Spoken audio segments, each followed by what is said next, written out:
Let's mic बयानबाजी। नमस्कार, आप देख रहे हैं लेट्स माइक बयानबाजी। राजनीति के गलियारों से लेकर सत्ता और विपक्ष के वार पलटवार तक, आइए आपको सुनाते हैं आज के सबसे चर्चित बयान। प्रधानमंत्री नरेंद्र मोदी ने वर्ल्ड समिट 2026 को संबोधित करते हुए कांग्रेस पर निशाना साधा। उन्होंने कहा कि आज आम लोगों के साथ साथ कांग्रेस पार्टी भी मानती है कि कई काम प्रधानमंत्री मोदी के नेतृत्व में ही पूरे हो सकते हैं। पीएम मोदी ने कहा, सामान्य लोग ही नहीं बल्कि पूरी कांग्रेस पार्टी ही कहती है कि मोदी जी ये हो जाना चाहिए, वो हो जाना चाहिए, क्योंकि कांग्रेस को भी भरोसा है कि करेगा तो मोदी ही। पहले अपेक्षा होती थी कि ट्रेन समय पर पहुंच जाए, ट्रेन में बैठने की साफ सुथरी जगह मिल जाए। आज डिमांड है कि हमारे रूट पर वंदे भारत क्यों नहीं चल रही। साथियों, कुछ लोगों को यह असंतोष लगता है, ये एस्पिरेशन है। हमारे देश में एक फौज ऐसी है, उसको लगता है ये सब मामला कुछ गड़बड़ है। लेकिन लोग आखिरकार ये अपेक्षाएं किसके पास करेंगे भाई? जो करता है उससे पास करेंगे ना।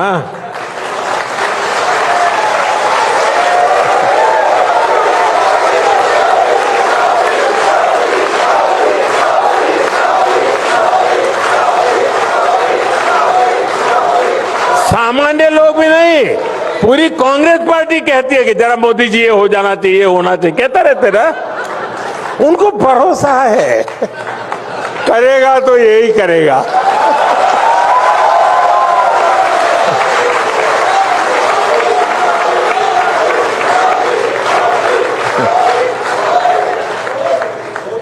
साथियों, एस्पिरेशंस वही होती हैं जहां लोगों को लगता है कि सपने पूरे हो सकते हैं। और भारत के युवाओं की, भारत के गरीब और मिडिल क्लास की यही एस्पिरेशन है।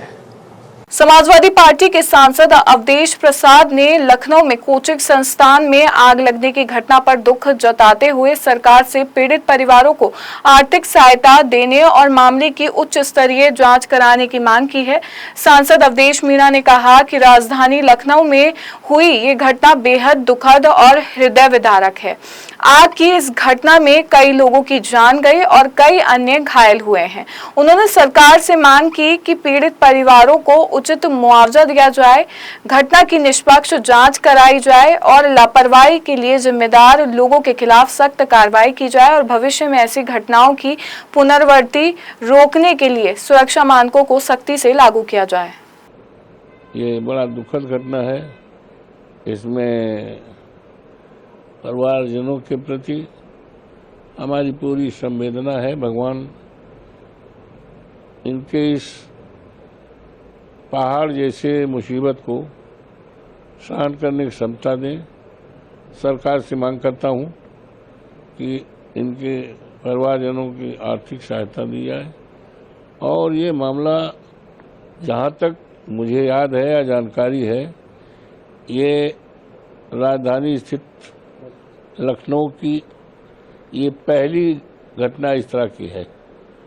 तो इस घटना की उच्च स्तरीय जांच हो और जो भी जिम्मेदार हो उनके खिलाफ कार्रवाई हो और भविष्य में इस तरह की कोई घटनाएं न होने पाएं।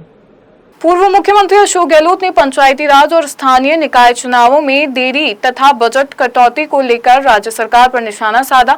उन्होंने समय पर चुनाव नहीं कराने के फैसले की आलोचना करते हुए इसे संवैधानिक व्यवस्था के खिलाफ बताया। संविधान के तहत समय पर चुनाव कराना जरूरी है। उन्होंने अपने मुख्यमंत्री कार्यकाल का उदाहरण देते हुए कहा कि वर्ष 1998 में कर्मचारियों की हड़ताल के बावजूद न्यायालय के निर्देशों का पालन करते हुए चुनाव कराए गए थे।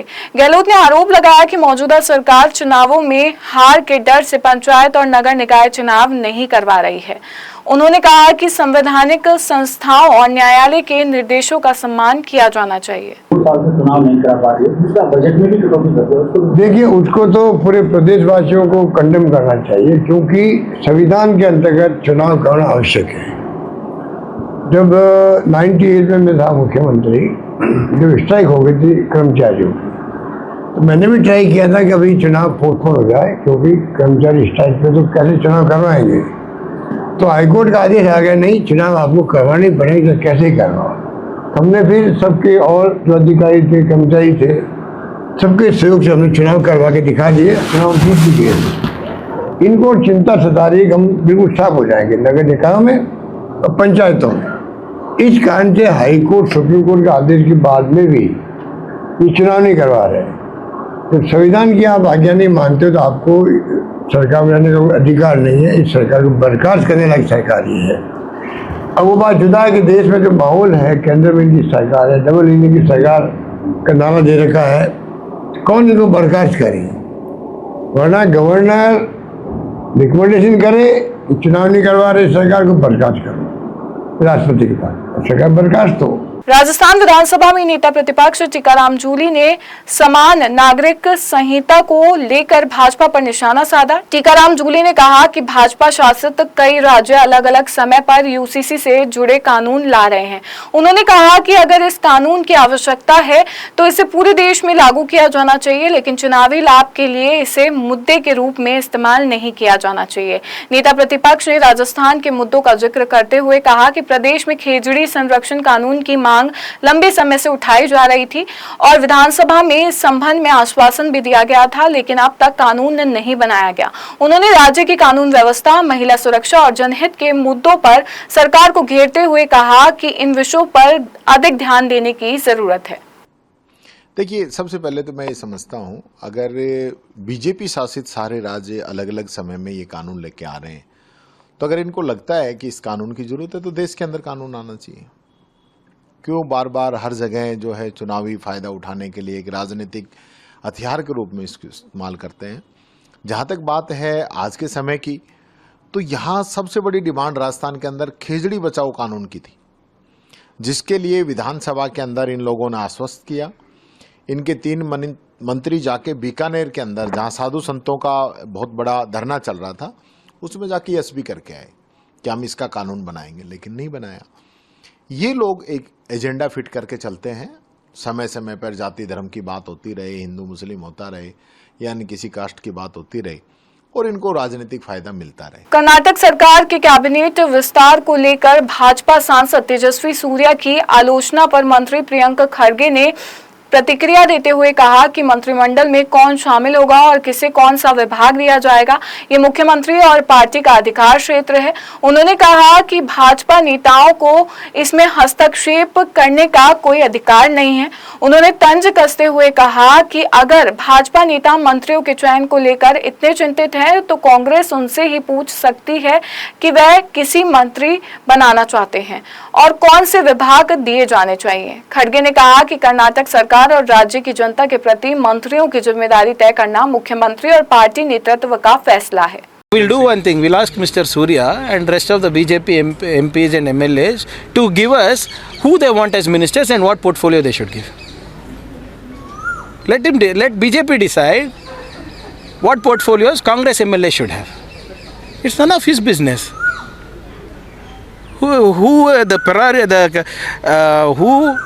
is in the cabinet and what responsibility they hold for the government of Karnataka, for the people of Karnataka, is the prerogative of the CM and the party.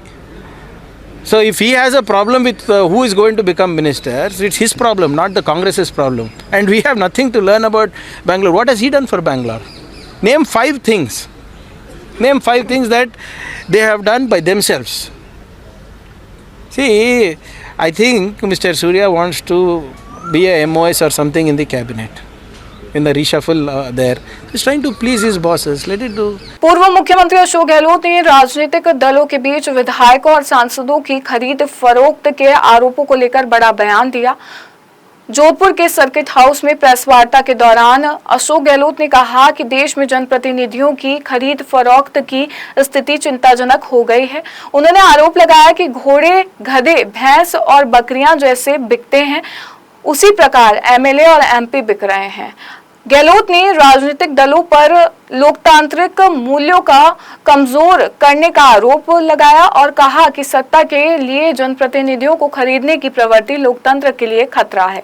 घोड़े और गधे और भैंस और बकरी जैसे बिकते हैं उस प्रकार एमपी बिकने लग गए हैं देश के अंदर और एमएलए बिकने लग गए हैं। इस कारण से ये सब नौबत आ रही है, ये बर्बाद कर देंगे डेमोक्रेसी को।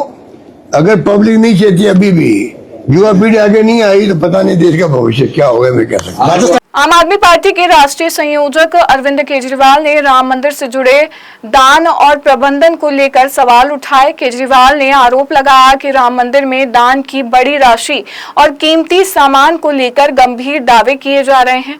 उन्होंने कहा कि इन आरोपों से श्रद्धालुओं की भावनाएं आहत हुई है और पूरे मामले की स्पष्टता जरूरी है।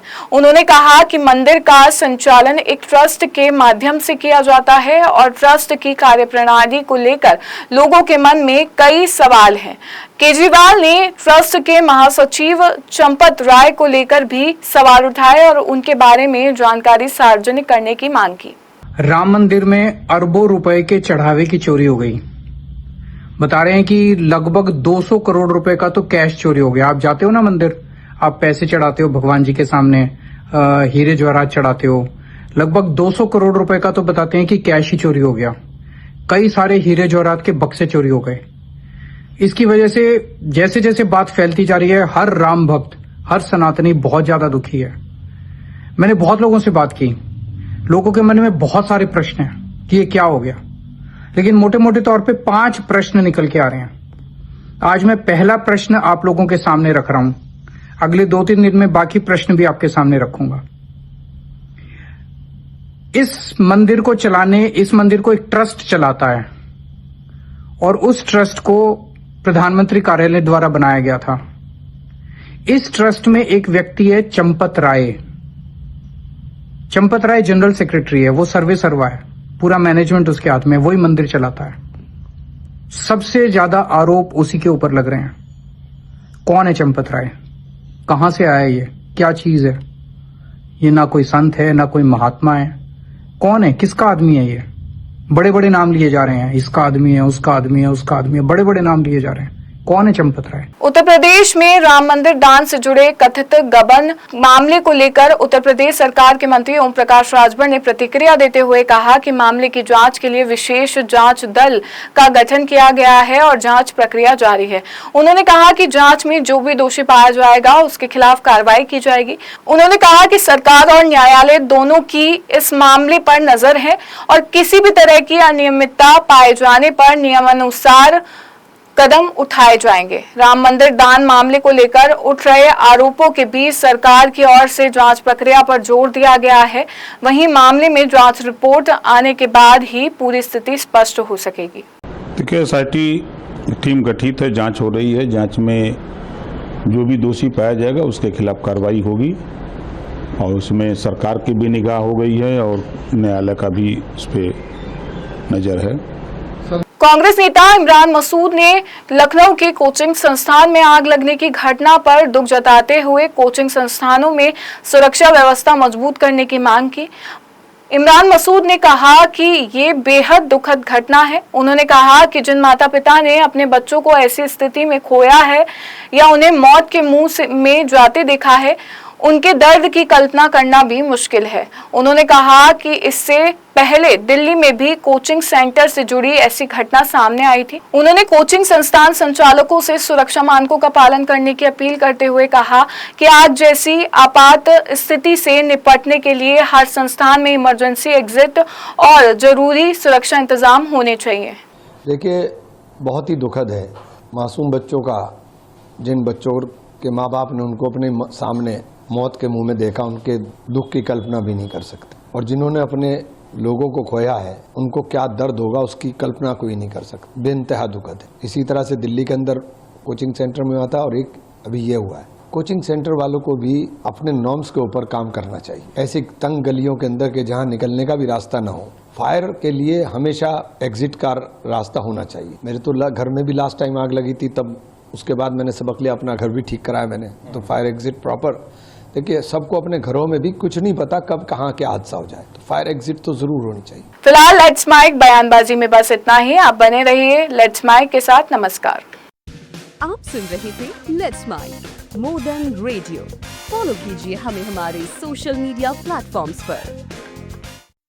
आप सुन रहे थे लेट्स माइंड मोर देन